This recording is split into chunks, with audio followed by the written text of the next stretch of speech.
গরুর খামার করে যারা আত্মনির্ভরশীল হতে চান, আজকের ভিডিওটি তাদের জন্য।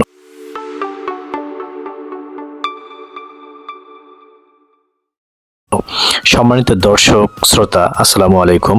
আশা করি আপনারা ভালো আছেন। আমাদের খামারি ইউটিউব চ্যানেল থেকে আপনাদের জানাই স্বাগত। আজকে আমরা গুরুত্বপূর্ণ বিষয় আলোচনা করব, সম্মানিত খামারি ভাই, যা আপনার জানা খুবই জরুরি। আপনি আমাদের চ্যানেলের প্রথম হলে চ্যানেলটি সাবস্ক্রাইব করে রাখুন। অনেক খামারি ভাই জানে না গরু ক্রয়ের পর কি কি কাজ করতে হবে। আপনার খামারকে লাভজনক করতে গরু কেনার পর কি কি কাজ করতে হবে তা অবশ্যই জানতে হবে। গরু আপনার প্রজেক্ট এলাকার নিকটস্থ হাট বাজার বা খামার থেকে ক্রয় করতে হবে, এতে পরিবহনজনিত ধকল কম হবে। গরু কেনার পর গরুকে সরাসরি খামারে বা অন্য গরুর সাথে রাখা যাবে না। খামার বা অন্য গরু হতে আলাদা করে প্রায় 7 থেকে 15 দিন রাখতে হবে। এতে গরুতে কোনো রোগ বা জীবাণুর সংক্রমণ থাকলে তা প্রকাশ পাবে এবং বিশেষজ্ঞ ডাক্তারের পরামর্শে চিকিৎসা করতে হবে। আর কোনো রোগ বা জীবাণুর সংক্রমণ না থাকলে ক্রয়কৃত গরুকে খামারের মূল ধারায় যুক্ত করতে হবে। গরুকে কিনে আনার পর স্যালাইন মিশ্রিত পানি খেতে দিতে হবে। এতে গরুর ধকল ও ডিহাইড্রেশন উভয় ঠিক হয়ে যাবে।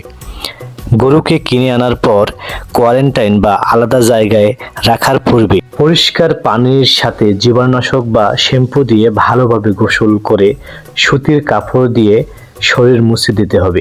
খেয়াল রাখতে হবে গরুকে গোসল করাতে যেন ঠান্ডা না লেগে যায়। প্রথম দিন অল্প করে ঘাস, খড় ও দানাদার খাদ্য দিতে হবে। নতুন পরিবেশ ও নতুন মালিকের কারণে গরু কম খাবে। আস্তে আস্তে পরিবেশের সাথে খাপ খাবে এবং মালিকের সাথে পরিস্থিতির মাধ্যমে গরু পর্যাপ্ত খাবার খাবে। এ সময় অনেক খামারি গরুকে শারীরিক নির্যাতন করে। সম্মানিত খামারি ভাই ও বোনেরা, আপনারা এই অমানবিক কাজটি না করে ভালো আচরণ করেন, গরু দ্রুত আপনাকে মালিক হিসেবে মেনে নেবে। গরু ক্রয়ের দিনে অনেক খামারি গরুকে কৃমিনাশক প্রয়োগ করেন। এটা করা যাবে না।